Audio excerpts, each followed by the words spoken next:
First, Somalia's President, Mohamed Abdullahi Farmajo, has promised to take on militant group Al-Shabaab, giving himself a 2-year deadline to defeat the Islamists. Well, he sat down for an interview with the BBC to talk about his first 12 months in the office and to set out his plans for the future, describing good progress despite growing challenges. Mr. Farmajo spoke to my colleague Ferdinand Omondi, who asked him about mounting militant attacks, the use of US drone strikes and a harrowing bus attack last year that killed more than 500 people. It was really unfortunate, and that basically shows the cowardness, the cowardly act by Al-Shabaab to attack and destroy human lives as well as properties. But that given us strength to get ready for it, to reorganize, to do everything in our power to be ready and to face Al-Shabaab. So everybody knows that we are really serious about it, and usually the first year always take a planning, and then now we believe we are ready in terms of everything we need to fight back against Al-Shabaab. You also spoken about the increased airstrikes, especially by allies like the US. And while this is targeted at the enemy, there are concerns that some of these missiles have hit civilians and killed and also have collateral damage where they've been targeting. How are you addressing these concerns, especially from the civilians?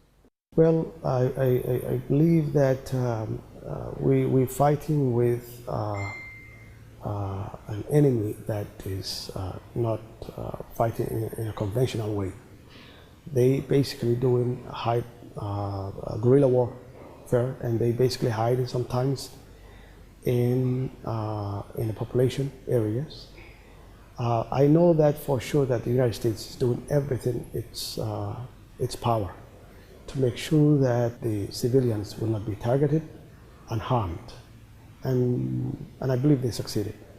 But in the case where these civilians are harmed, are you not concerned that this could further help radicalize these people who should, depending on, to turn against Al-Shabaab in order to help you win that war? It's really unfortunate to see that civilians get hurt in this type of attacks, yes.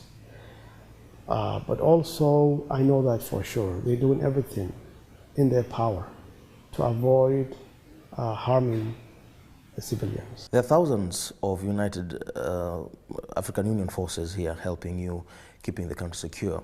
One of them is your neighbors, Kenya, who are building a wall between you and Somalia, and according to the Kenya government, that is to prevent Somali-based militants from crossing over into Kenya and wreaking havoc on the other side. How does that make you feel about the war? Well, as per our discussion with the President, Uhuru, in my state visit last year, we discussed this issue, and we agreed on that there must be a free trade, people move back and forth, as well as trade. So even in his speech, he said that he wants to open up the border for people to cross, and as well as commerce and trade. That was Ferdinand Omondi speaking to the President of Somalia, Mr. Farmajo.